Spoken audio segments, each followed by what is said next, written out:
So there's obviously some great cliques in the series, the Jersey Kings, Dixie Mobs, Preps, to name a few, with each with their own personality. Is there a particular clique that you guys most relate to or like writing for or being involved with the most? And can you tell us a little bit about each clique? For me, I'm like half Billy, half Marcus. So those characters, you know, at the onset got a lot of, you know, the crazy Canucks.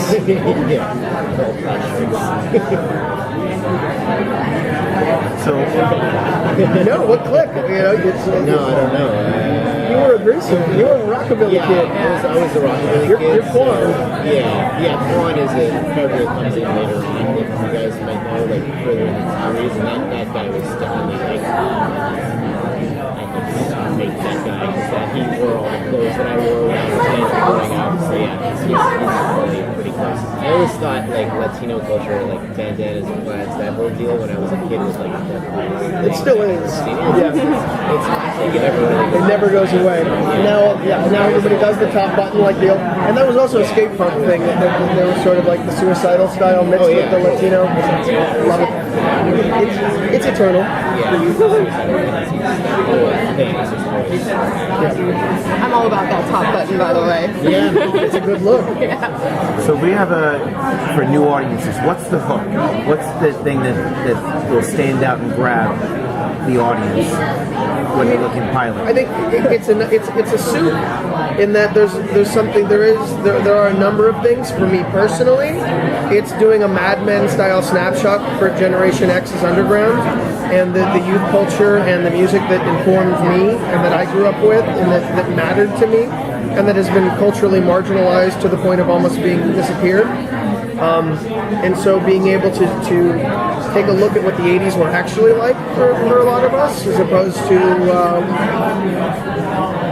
maybe something that seems a little more polished and false. That's the thing that gets me the most excited about it, as well as taking just a good hard look at teenage life and trying to capture the authenticity of what those emotions are and to not polish them up. One of the hardest things in writing the book is I take a lot of my old journals and I'll translate them into Marcus's journals, and I want so much for the adult writer to clean it up and to not make it as uncomfortable, but I don't let myself.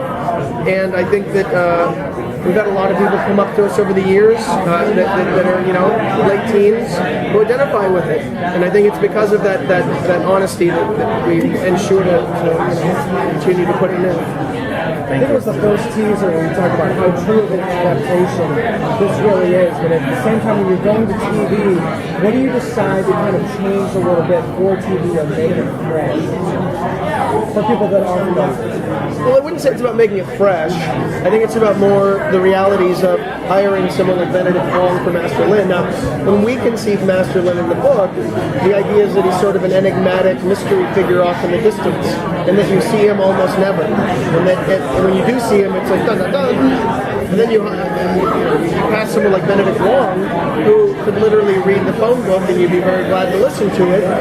And you want to unpack that character while still maintaining the enigmatic mystery. And so the challenge has been in the writer's room is I keep directing everybody to let's figure out the story and then let's gut parts of Lynn's story so that we never understand exactly what's going on for a few seasons. And to do that in a satisfying way, it's almost Lynchian. Like, what's going on in the Black Lodge? I don't know, but I love it. I don't know, but I want to live in the Black Lodge. I don't want to live in the Black Lodge. You never know what's going to happen or when you are. But so that is, the real challenges come in unpacking aspects. There's all these, we built a huge cast in the book. And the amount of real estate and time we have to unpack each one of those characters in the book is limited because you have a core cast and then you've got your support. With the TV show, we've got an hour-long episode, so we're taking the chunks of the book and practicing what Joe Russo likes to refer to as muscular restraint, so that it's not ADD theater. We're not trying to like rocket through story. We're taking a breath. And one of the biggest influences for us in the book is Richard Linklater's Slackers.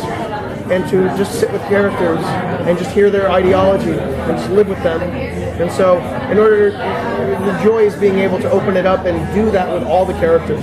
To do that with Lex, to do that with Petra, to do that with Brandy, to just get into all of those characters as well as the core cast. I think for me that's the part that has been the most fun. I was saying earlier, it's sort of the untold tales of Deadly Class. And that's what I was hoping for right there. Yeah.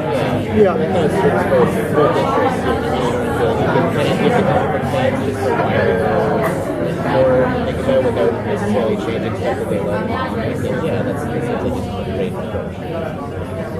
Good job, Rick.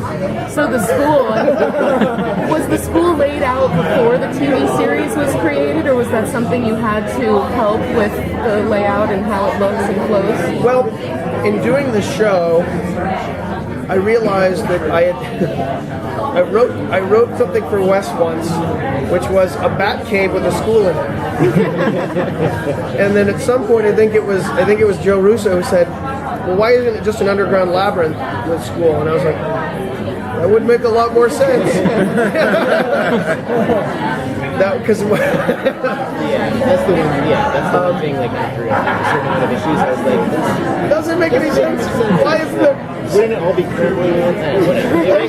Some things make sense in the comic book and really in the real world. You're just like, I don't know if you can really pull it off. So some things, the craziest ideas maybe to be actually that's not that one thing. I think, but it kind of logicked better. So instead of just a giant cavern with a school in it, the school itself is a maze. It's a labyrinth underneath San Francisco. And so in terms of unpacking that, that's given me ideas that, I think I think that's, I don't want to say better, but it has more story engine potential, and it's something that I'm definitely going to bleed into the book as we move forward. And because once I got into it, I have an instinct to take us out of the book, and I think that, Wes will say, well, we've been out of the school for a while. We're just constantly playing hooky. We're constantly playing hooky because all of our stories that excite us, all the youthful stuff, we talked about, not a lot of it happened in school. So, but the labyrinth gives you a little bit more to play with in the school, I think.